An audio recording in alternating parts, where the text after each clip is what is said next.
Thanks so much, and hello and welcome everyone to episode 3 of season 2 of Energy versus Climate. My name is Ed Whittingham, as Heather said, and I'm joined, of course, by Sarah and David, my usual webinar co-hosts. We're very happy to be doing our first in-conference ever recording of the 2021 Solar Show. So this is new for all of us. Listen, Heather's covered all the housekeeping. We want to leave lots of time for Q&A. So let's just dive right into the topics. And our first question we're going to tackle, we're going to look into the future. We're going to look into our crystal ball. So Sarah, I'm going to turn to you. It's 2030. Sarah, you're on the cusp of your 50s. You're just starting to get a few gray hairs. Your twin boys are now fine young men. You look out the window of your Tesla hover car, and as you fly around the province or hover around the province, tell us what you see in 2030 with regards to solar development. Well, you paint it's a stark picture there, Ed, as far as my life. But as far as the solar goes, I see a lot more solar than we have today. I think I see a mix of solar that is both utility scale and also a fair amount of distributed solar on rooftops. I see a lot more energy demand in the province in the summertime. Our summers are, despite our best efforts, still getting somewhat hotter, hopefully only somewhat, and people are installing air conditioners. And so we have solar that's generating on those days when we need it most. And it's working as part of a grid with many different elements to it. So solar and wind and storage and transmission and demand response and energy efficiency. And solar is really in there playing a role. Great. Okay. Thanks. David, same question. It's 2030. You've now long retired from academia, from solar geoengineering, from carbon engineering. You're in your 60s and you're starting your career as a rookie professional climber and reporter for Rock and Ice. You're touring Alberta, looking for climbs and stories. What do you see with regards to solar development? I'm not going to say what I think will happen. I'll say something kind of radical about what I'd like to see happen. So I'd like to see, I don't want to see such a big mixture of things because there's really a limited number of ways to decarbonize that make sense, and solar is one of them. I'd like to see a massive amount of solar power flowing into Alberta, many gigawatts, but I'd like to see most of that power not in Alberta. Alberta has a lousy solar resource compared to places to the south. That's just the geophysical reality.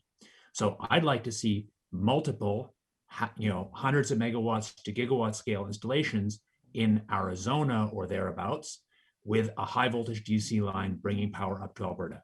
There's nothing radical about that. Line will only be half as long as the longest lines in the world. And the cost of delivering that power would be much less than if we built it in Alberta at scale. I don't want to fool around with the climate problem. I want to solve it. And solve it means getting away from little tiny things, getting away from the city of Edmonton subsidizing 40 cents, $0.4 a watt for solar installation on people's roofs. That's green bling. I want to use the money to solve the problem. And I want to see much stronger interties to British Columbia to use their dams to manage our variability. That's a pathway to actually getting to zero fast with the technologies we have. Well, David, I really think you've just fired the starter's pistol on the Q&A today with talking about bringing in solar from Arizona and solar in Alberta having a lousy solar resource. So as you would have heard Heather say, do start putting in your questions. You don't have to wait till hour to put them in. What I see is I think I'm bullish, but I don't think I'm Pollyannish on solar. And I say right off the top, I don't think solar and wind is going to address or are going to address Alberta's energy needs. They're obviously part of a larger energy mix. But at the risk of stacking the upcoming poll votes, I think by 2030, we're going to have a couple gigawatts of solar operating in Alberta. I think we're going to continue the trend on mega projects in southern Alberta with Traverse, with Claresholm, with Strathmore. And I think we're going to be seeing those projects integrating grid stabilization and storage solutions. And if yesterday's webinar that I attended that the federal government offered is any indicator, we're going to have a lot of federal investment in that. I also see, I think we're going to have increased openness amongst rural communities to renewables playing a major role, including now a larger role in offsetting the tax-based losses coming from a decline in oil and gas activity. And I think we're going to see greater Indigenous participation in renewable projects writ large. And some of that is going to be driven by the corporate PPA market. We haven't touched really around distributed solar. We'll get into it, but I see a doubling or tripling of distributed solar, continuing the trend that we had from 2015 to 2019, when we went from 2 to 80 megawatts. On interties, David, I agree with you in theory. I think because of fiefdoms, because of interprovincial politics, because of a lack of federal leadership, because it's a no-win file for a bunch of people, I think interties are going to remain severely limited between the provinces. And therefore, I think we need to look within our own borders for our own production needs. Those are our opening statements, folks. We're going to go on to another question. I think you're going to hear back and forth between the three of us and get your questions in. Let's launch the first poll, and it gets this question: how much solar will be on the grid by 2030? And as that poll is launched, I want to ask David, what kind of role can solar play as a generator in the Alberta electricity grid? How big should it be? Maybe expand upon what you've just said in your opening remarks. You want me to go now? Sure. Yeah, so I'm really focused on decarbonization for climate. That's the thing that motivates me the most. And it's not my job to say, analyze the way governments do crony capitalism now. It's my job to advocate for what I think makes sense. So you may be right that everything will stay inside one border, but I think at some point you'll see a yellow vest-like tax revolt. The reality is, if we actually want to decarbonize at the scale that we need to, doing it all within borders might more than double or triple costs. It just doesn't make sense. In the end, if we're spending public money to solve a problem like climate change, it is our duty, as it is the duty of publicly elected officials and the duty of advisors like us, to clearly explain the cost trade-offs. So the reality is, if you do this all the way you're talking about, which I agree is the way it's going, you get half as much or less carbon reduction per unit money spent. And that's public money that could go to do other things, could protect poor children, could protect parents. So you're wasting that money. So when I look at the unit that, say, Edmonton, that I'm sure in a well-intentioned way is paying this 40 cents a watt for people, solar on people's roofs, that's for very low generation factors and high capex, 40 cents a watt buys a complete system at the gigawatt scale in southern down south that will produce 30% capacity factors before DC. I'm interested in solving problems. We need to drive emissions to zero. We need to do it in a couple decades. And the solar industry has done a great job getting started. Now we got to get serious. And getting serious means not screwing around with putting on people's roofs unless that's something they want to pay for with their own money because they have something they like about it. Sure. And maybe I'll jump in here. So as we have this conversation around nuclear, so I agree with you in principle, but you're also suggesting that humans are rational economic actors. And based on the amount of rooftop solar that we have going up, including full disclosure, I've got rooftop solar systems on 2 roofs, a 3.7 kilowatt system and a 4 kilowatt system. My payback is still decades, but I felt it a good use of my disposable income to invest in that. And Albertans don't like gigantic power lines. We fought an election in 2013. The PC party of Alberta at the time nearly lost the election because they tried to push gigantic power lines down the throats of Alberta voters. And that was the yellow vest revolt at the time, is people pushing back on those power lines. But Sarah, sorry, let's get you in here. Thanks, Ed.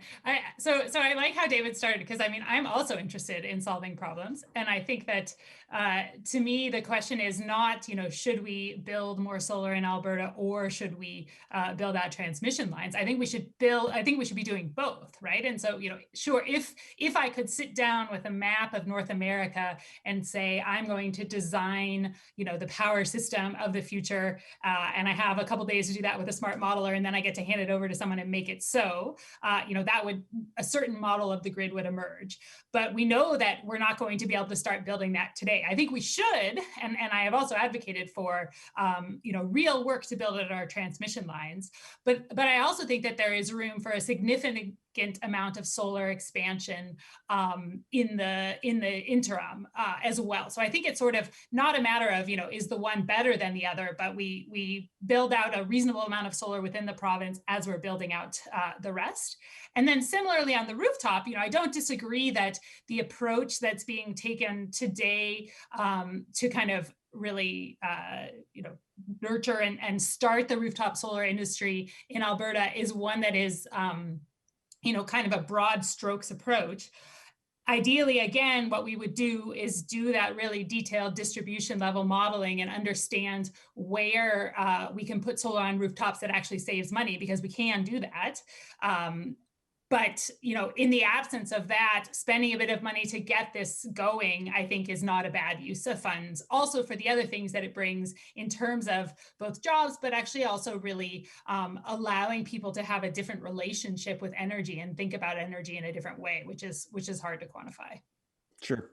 Yeah, no, and I really think it is our duty as analysts to talk seriously about trade-offs. There is a limited amount of money. Alberta is going to have a lot of challenges as the oil industry goes down, very serious challenges. There are very poor people living on a reserve not far from me and poor families in Calgary. So if we are going to say seriously that it's okay to take public money to pay rich people, subsidize them to put solar on rooftops when it doesn't make environmental sense, we got to ask why we're saying that. Well, so I'm not saying, I think I'm saying it does make sense, right? I think it's... Show me the analysis. I'll change my mind if I see the numbers different, but I don't. So I mean, this audience may appreciate it. When you look at the numbers right now, I would agree with David. You're looking at long payback periods. And even when, if I look at my systems on a payback basis, sure, we're looking at still multiple decades. But if you look at what it's done, I'm producing now, and I've looked at the numbers for one of my systems. It's an efficient house. It, used about 3,700 kilowatt hours per year, which is about half of the national average, because I'd gone and I maxed out energy efficiency measures. It brought down the amount of electricity that I bought off the grid to just over 2,000 kilowatt hours based on microgeneration production of 4,000 kilowatt hours. So my house was massively a net power station, providing electrons to my neighborhood. And it reduced my own electricity consumption by about 43%. The system cost, you want the numbers, about 12,000. With the subsidies at the time, my net costs were 8,000. Still looking at a payback, depending on what your assumptions of electricity rates are going to be, of let's say 20 to 25 years. But you've got to count the subsidy. Like, that's how we do the analysis. The subsidy is public money. That's money that could have gone to some other place in our society. And if it's our job, my job as I see it, is to help advise governments and other public and elected officials how to cost effectively deal with the climate problem. And we are talking about spending many percent of total GDP if we do it efficiently. If we do it as inefficiently as you're saying, you're talking over 15% of GDP. We have real problems to solve. Sure, but we're not actually yet getting into the job benefits, because I bet you a ton of the people in the audience today are those who are getting up on these systems and they're turning wrenches. So if you're a government, you have to look at how you're supporting, and especially in a time of transition. Totally. Do you want to me to tell you an energy system that would have great jobs? Go to all wood. Go back to something we had. Go to hand pulling coal out of the ground. Collectively, over the last 200 years, we've seen less and less jobs per unit kilowatt. That's a benefit. That's how society advances. You can always find ways to make jobs, but again, you've got to think across society how to spend the money in a way that is fair and cost effectively. So this jobs argument is nonsense. You've got to make it relatively. When something uses more jobs per kilowatt hour, that's because it's less efficient. That's a reason not to do it. Sure. So one thing I would push you on the public money, David, is if you want to talk about it in terms of what else it could be spent on, I think the right metric really is looking at the cost of public funds, right? Because in theory, there is no, you could raise, the government can raise more money. The question is what is being done with the money costs more or less than what it costs to raise that money. And I think it is, that there is modeling that has been done in the US, and granted, it hasn't been done here, but I don't see any reason that it wouldn't apply, at least to some degree the same, that there are truly cost-effective, ignoring job numbers, but there are truly cost-effective distributed solar deployment that can be done, where you basically are reducing the system costs because you're being smart about where you're putting things, and you're able to avoid upgrades in other ways, which especially in Alberta, as we see air conditioning demand really picking up, there's a real question of, can distributed solar and utility scale solar actually end up saving money because we're not building out more generation to meet that summer peak demand. And so air conditioning growth, residential has already grown from in around 2001, it was about 10% of households had air conditioners. And by 2015, it was something over 30%. It's continuing to grow. So I think, again, it's not I agree that we have to be careful about saying, just more solar is good, and as much as we can have and everywhere we can have it. I don't think that's true, but I do think that there is places where it does make economic sense. And then the policy question, which is admittedly hard, is what's the most efficient way, given that some solar makes sense and you have to work within the policy constructs that you have. How do you get as close to the optimal? Yeah, I mean, within the policy contracts that we have, we're not solving this problem. So I agree that it's hard to site transmission lines, but I think that if the US and Canadian governments jointly had we plan to actually do this as national strategies to decarbonize, being honest with people about the trade-offs, I think it's almost axiomatic. It's just basic that you're going to do a bunch of this with long distance transmission. I don't know any study that doesn't do that for real. And the fact is, the Chinese are building lines that are more than twice as long as the line I said to bring solar today. Are we just saying that we don't know how to govern ourselves in North America? We're just giving up to the Chinese? This is a joke. No, I think we're saying that because, as I've said with interties, Alberta has 3 interties into BC, into Saskatchewan, into Montana. And the amount that we use it's a piddly amount. And I just don't see with the political, and this is where we, I agree with you in principle, but as a guy who deals with politics and policy on a day-to-day basis, I just don't see that changing in a way that would allow for that massive transmission of power coming from Arizona up to Alberta by 2030. But I do want to move us up. We're spending a lot of time on this. I do want to move us along. Sarah, let's talk. So we've got our poll results. If I can pull them up here, just give me 1 second. Our poll results said 7% said less than 1 gigawatt, 33% said 1 to 2 gigawatts, 62% said more than 2 gigawatts. Sarah, what do you think it's going to be? Put a number to it. And talk to me, because you've talked about storage. You've also talked about overbuild, building in redundancy versus as a substitute for building more peaker plants as that 6,000 megawatts of coal comes offline by 2023 now, 7 years in advance of the phase out target. So tell me about the mix between those two. So I tend towards the higher end, somewhere in the 1 to 2 gigawatts.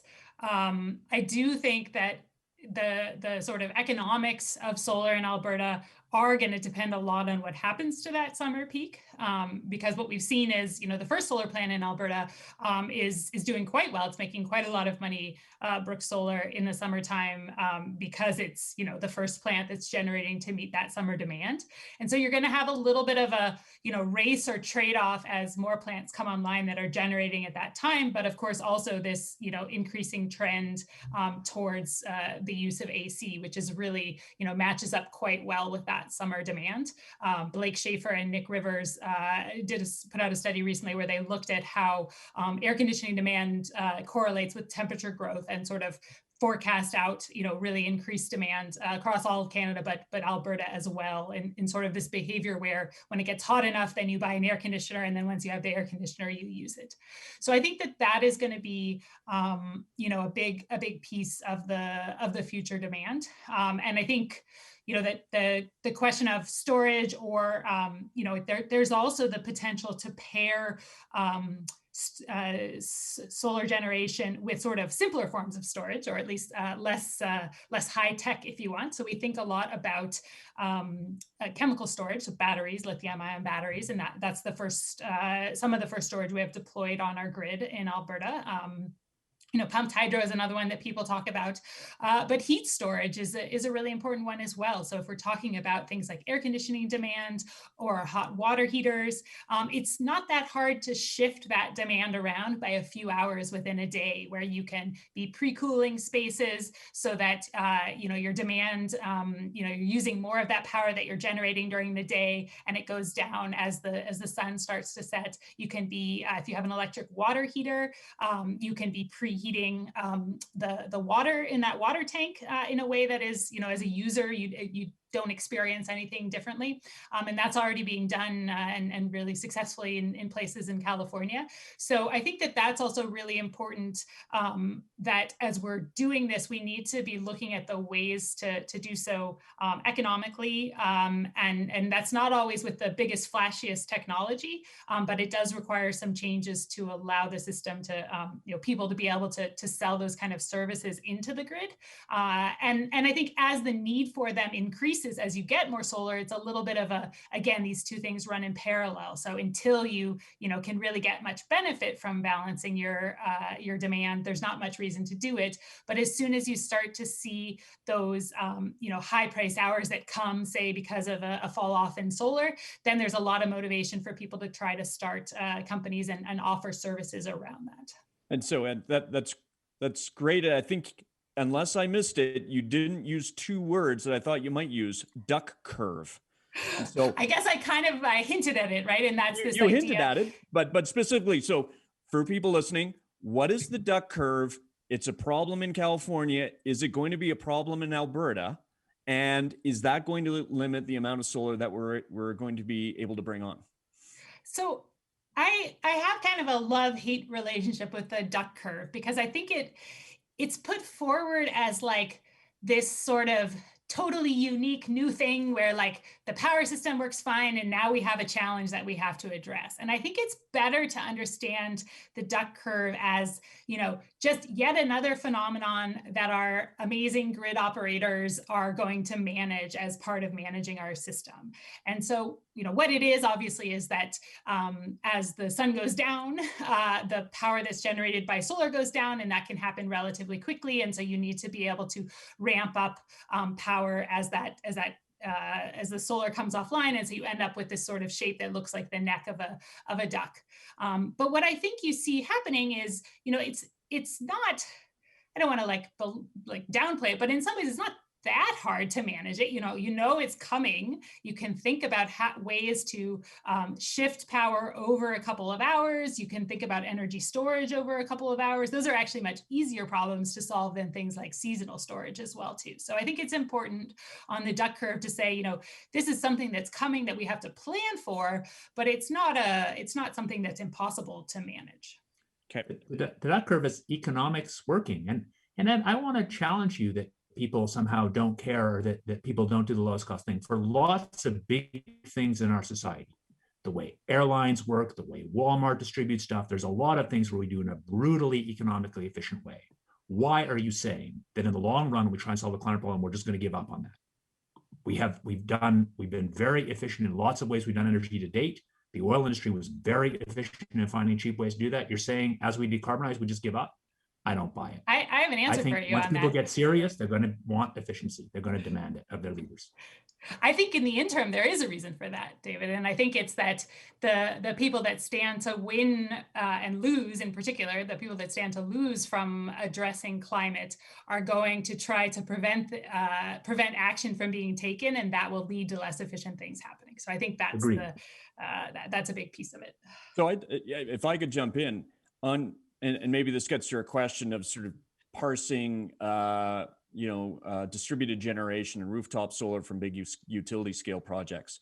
When it comes to utility scale, the reason we've seen this flood of projects happening is because developers are making rational economic decisions. And those decisions is that we can do this on an unsubsidized basis. And we've seen it now. Alberta's finance minister, Minister Tays, has in 2 budgets running, has given a shout out to the Traverse Solar Project because it is going ahead, 465 megawatts, starting construction shortly on an unsubsidized basis. And that is tremendously important to this provincial government. Although I will say, in full disclosure, I've had some involvement in that project. It is difficult to overestimate the leap that you need to make, the creativity that's required behind the developer, but they found a way, and this will open up the floodgates for more large utility scale solar projects to come forward and compete with natural gas on the grid as the coal comes offline, developed by the right companies. So getting to this question then, rooftop solar, sure, maybe people aren't going for the lowest cost economic decision when they're putting systems up. And I've disclosed I've put a couple systems up, but there's something there that is tremendously important, especially to Albertans, I think, in having a say in your own electricity production. And as the cost of power walls come down, and were the government to make allowances for time of day usage, then the rational economic argument becomes a much stronger driver. And as we start to, we come in and we don't penalize residents the same we do with the transmission and distribution costs, because if you look at the lion's share of your electricity bill, that's what you're paying. You're not paying your energy charges, you're paying for those costs. I want to keep this argument going. From my perspective, given how efficient distribution and transmission is, if you decide, you're free to do it, but when you in deciding, so I'm building an all electric house in Alberta, but I'm definitely not putting solar on the roof, because for me, I've done the calculation, that is much less economically efficient than me just buying solar from the grid. And from my point of view, I want to use that money in some other way. I'm giving that money away to give directly that goes to some of the world's poorest, or I'm giving it away to political causes to try and drive action on climate. But from my point of view, if I bought a solar panel, that's money that isn't going to things that could more effectively decarbonize. Yeah, but you're putting in ground source heat pumps, you're putting in geothermal. And I'll bet you, we've said this before, your numbers probably don't pencil any better than my numbers. Well, we'll see. But I think that's something I advocate as a large scale thing Alberta could do. So I think, as I understand it, Alberta could do large scale moving to all electric homes with heat pumps. Whereas, at least as I understand it, I don't understand why you would do that with solar on rooftops. I'm not saying you should forbid people to put solar on rooftops, but it's just fundamentally the capacity factors are lower, the installation costs are higher, and the grid works. Why do it? Yeah. Okay, I do want to get us to our next poll. And David, as we launch the poll, could you just give a little bit of context for this question and when you introduce it? Well, I want to get the results first. Has the poll been launched? Sorry, I've got to look here. Can we launch the second poll, please? And the second poll is, what is the percentage of electricity lost in the transmission and distribution system? And David, you wanted us to ask this question. Love to hear the context but I can't give the context till we get the answers. That's the whole point, Ed. Sorry. Okay. Otherwise, it won't work. Maybe we could start to talk about some of the policy questions. Okay, let's talk about something. We need to get to Q&A. Let's end with main barriers to development of solar in Alberta. What is the role of policy in addressing those barriers? First, I'm going to weigh in. I think it's actually in Alberta going well. And I applaud the government for going to an energy-only program. I think TIER and its carbon price is successful. I think the policy is largely in place, and maybe to the tune of 80%. I think the biggest factor is not a policy factor that could limit solar. It's low demand growth, and that the demand growth curves coming from industrial development are just a lot lower than they were a few years ago. But that's about the future of the economy, and we can have a whole separate conversation about that, and I'm sure we will. I've mentioned time of day incentive for residential. I think that would be a great way for the government to help. And I just think, frankly, the government of Alberta could be more welcoming to the renewables industry in general. It's amazing. We've had this Infosys announcement of 500 jobs. We have multiple ministers doing backflips. We have a tough time given we have a tough time generating the same excitement among senior ministers in the cabinet right now, and the premier himself. And unless you have that kind of political support, you're not going to excite capital and labor the way we know they want to do around oil and gas. I think that's a very simple fix. And I think it's incumbent upon all of us to talk to Alberta's elected officials and have them better understand the prospects of this industry, because either they don't get it or we're not doing a good enough job. Sarah, let's go to you.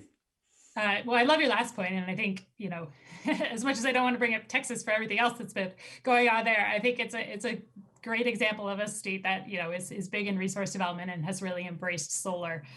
So I don't think there's any reason that Alberta couldn't be the same. Really high on my list of policy change for the solar industry for me is around the regulations and around the way that we compensate for things like distributed solar, the way that we enable things like demand response and storage to participate in the grid.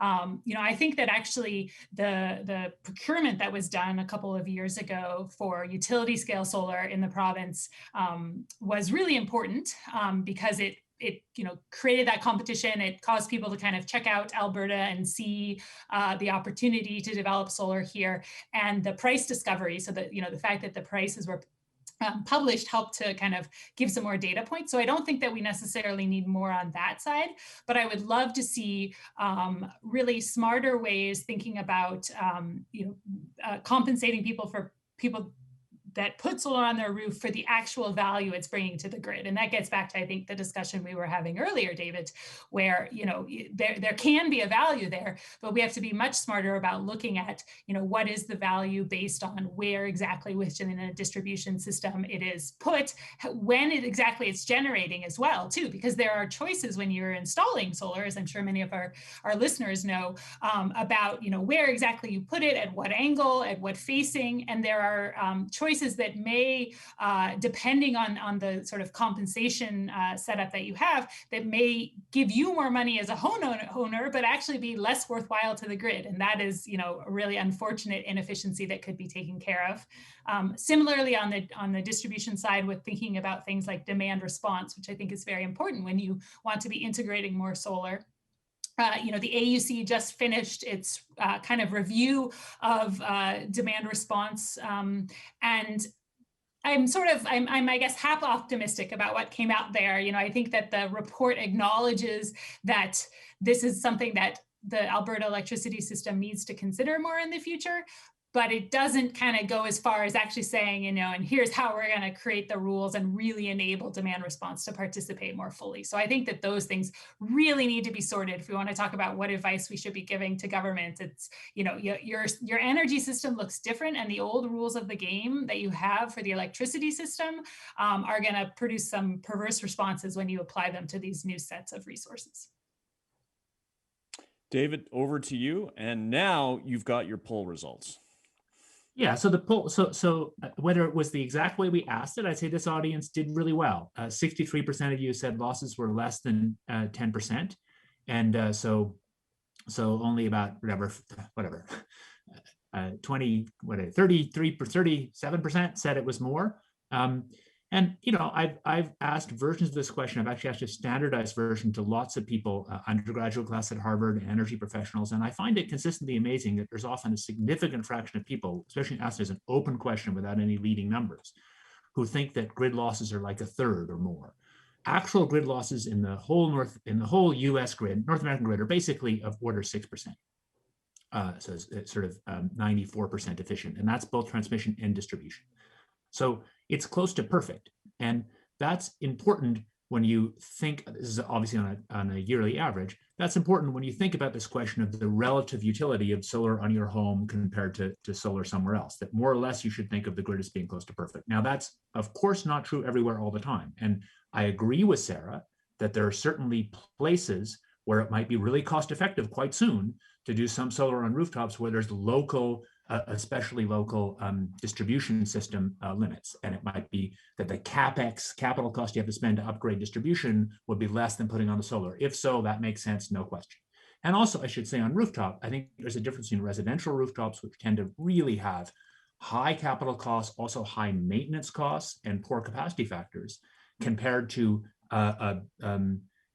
rooftops of big industrial kind of big box systems, which have big flat roofs. Those tend to be much more cost effective. But I think the big lesson is lots of you folks in the audience have been fighting to develop solar for decades, and I salute you. It's fantastic. Now the world is taking this seriously. We actually, if we want to protect the climate for our kids, need to decarbonize on the scale of decades. I think doing that means thinking differently about it. And I think it means doing it at an industrial scale if we really want to do it. And to argue a little bit with Ed, we've argued before, I don't think it means generally supporting renewables. I don't. I support things that make environmental sense to solve the environmental problems I know. I don't want to see more renewables all the time. I certainly don't want to see more use of wood or more use of hydro in many cases for new hydro. And I want to limit the use of wind because it has big environmental impacts. What I want to see is a massive increase in solar. Okay. Well, let's now transition into the Q&A. We've got a first question here around jobs and domestic manufacturing. Is there a federal provincial plan which encourages manufacturing of solar cells and ancillary equipment in North America, in US and Canada?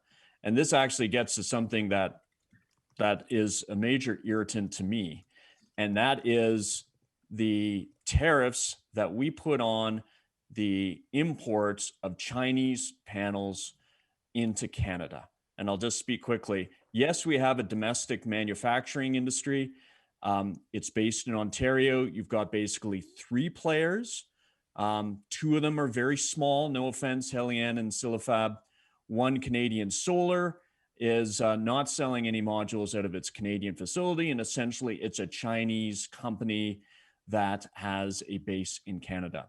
And yet the Canadian domestic government, the federal government, has decided in its wisdom that it will put tariffs, anti-dumping tariffs on the import of Chinese panels in order to prop up what is a nub of an industry and, frankly, the manufacturer of last resort. And that means when the US runs out of panels and has to go looking, then you get these construction starts, these manufacturing starts of these small players, because there are duties, there are tariffs on Canadian panels going into the US, so they pay for them at exorbitant rates, and it's a boom bust cycle. And what it does is it creates disproportionate disbenefits for the development of solar because we have a massive cost premium to the tune of 30 to 35% because of those tariffs. There is a Canadian International Trade Tribunal hearing happening right now. This is something that we should just recognize and say, listen, the Chinese can outcompete us on the manufacturing side. This is not Canada's competitive advantage. We should cede that race, but we can get the construction jobs and actually building the systems here, but allow our developers to get the cheapest panels into the country without these silly anti-dumping tariffs. That is my rant. David, Sarah, do you have any comment? If not, happy to go on to the next question.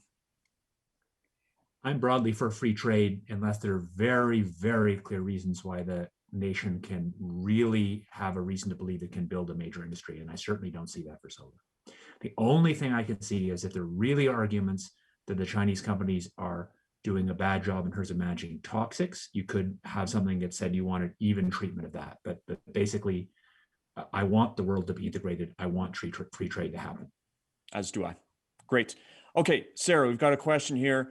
Why not come up with a tiered rebate system for rooftop solar? And by tiered, you get more rebate for low income, presumably low income households, no rebate for high income households. Yeah, I think the idea behind it is right. You know, and we know that often subsidies, whether it's solar or EVs or whatever, they tend to go to the highest income population. And so I do think we should be thinking about how our policies can be better designed to address that. Ways that I have seen that done, I think, well, one is actually to focus rather specifically on having programs to enable solar for low income communities. And especially when you're talking about things like community solar. So community members don't necessarily have to own a home, but they can participate. They can own some of that generation and really own an asset that's going to be producing for the future. I think there's also good arguments around saying as an industry kind of matures, then you should be reducing the rebates, especially on the higher income. So I think that it is a real question to look at and consider how it could be better designed. But I think really focusing on how to ensure participation from those who might be prevented due to credit scores or other reasons from participating is a good way to address that challenge. All right. David, you've touched a nerve. There's a comment here. I'll just say as a comment, Arizona, 1,000 watts of solar produces, let's call it 1,700 kilowatt hours per year versus Calgary, 1,000 watts produces, let's call it 1,300 kilowatt hours per year. So the point is saying, I guess there's not much in it. It does not make sense to import from Arizona. I think we've beaten that one to death. Let's talk about interties, because I've stated my opinion where I think interties make complete sense, but just because of interprovincial and federal dynamics, crown corporations, fiefdoms, that it's this huge opportunity that I don't think that we'll get to. But let's speculate. How? Tell me I'm wrong. How can we get to it? Because the question here is, wouldn't better interconnections between cities and provinces make renewables and energy use more efficient? Here's my scenario. It's the difference between so we've had decades where people talked about climate and didn't do much. Now the Canadian federal government and lots of Canadians are seriously saying they want fast action. And we've got these kind of quite amazing federal climate policy that articulates these really impressive goals of getting towards net zero and articulates high prices. That's great. But right now the costs haven't hit. And right now we're not seeing performance. So we're in the kind of period before the war, the phony war. What we're going to see, and this is my scenario for where it happens, for a few years forward, I think it's going to go just like you say, Ed. Everybody will say, well, we can't do that because we've never done it. Totally agree. Then we're going to get a point where a few years from now, we're going to find that we're not meeting our targets to decarbonize, costs are high, and we're not on track. Then we're going to have some royal commissions or whatever, and a bunch of studies. People are going to say, politicians are going to start to talk about it, and either we'll just back off from climate policy altogether, which I hope doesn't happen, or we'll have major top politicians, a level of nightly debates on TV news saying, if we want to solve this problem, we got to get serious. We cannot piss our money away. We have to do it in a cost-effective way. And one of the ways is X, Y, and Z. And at that point, if there's a will to solve the problem, it can be solved quickly. So the reality is British Columbia has a huge amount of hydro, which could be reconfigured to do a better job for pump storage. That is literally a factor of 10 times cheaper for seasonal storage, which we must deal with if we want to decarbonize, than any realistic scenario for batteries. You're not using batteries for seasonal. And Quebec also has that. And Quebec has a huge export market. Quebec is basically sitting on a monster battery, which could help the Northeast US decarbonize. I think in the end, people make that deal because it makes money and it decarbonizes, and the public wants to see action without wrecking the budget. But I don't think that's going to happen now. And I think the next few years are going to be everybody doing everything. They're going to be saying that they're installing a silly little hydrogen-powered train out to Banff because it looks good, even though it's really cost ineffective. And then at some point, people will get serious. Yeah. Because we actually do need to decarbonize the industrial weight of the world, the rich world, and doing that, and we have to do that cost effectively or we're done. Yeah. Once again, I'll disagree with you on the economics of a hydrogen train out to Banff. We'll save that we've done a hydrogen episode. We'll save that for low carbon transportation. Sarah, you want to jump in? Yeah, I wanted to just, I agree with David's assessment. I think two thoughts that come to mind on it for me, one is it's going to be interesting to watch what happens in the US, right? Because they are really, there's people there that are pretty serious. The head of the FERC Commission is talking about building transmission lines. So it'll be interesting to see, how far they manage to get in the next few years. I think the other thing that's really important is that we really acknowledge where the barriers are, because we talk a lot about this kind of idea of, Alberta would suffer because we don't have a crown corporation. And it's a little bit more nuanced than that. There are a few interests in Alberta that would suffer, namely the people or the companies that own peaker plants and that make their money off of times when power is scarce. And they would certainly be disadvantaged by having having a bigger tie line to BC so that power could flow from the hydro batteries, if you want, during that time. But the general population of Alberta, the electricity users, those who might be developing solar or wind and others, would stand to benefit. And so I think that's also quite important that we look at, these fiefdoms and this sort of pushback on interprovincial cooperation. It's not just that we don't want to get along with our neighbors to the west, but there's really a case of winners and losers there that we need to think through. And I think that can also, help us figure out how to overcome that challenge. Sure. Just quick follow on, Sarah. So I think you're agreeing with me is around the lack of enthusiasm within the provincial government right now for renewables. I'd sense a greater lack of enthusiasm for storage. What do you need to do? David mentioned this, we're going to miss our targets, a Royal Commission. What do you think we need to do to get provincial governments thinking more seriously about this and try to thaw the ice? Let's say that these governments are in place for a little while longer. You've got a center-left government, and you've got a right-wing government in Alberta. What do you need to do to get them to talk seriously about an intertie?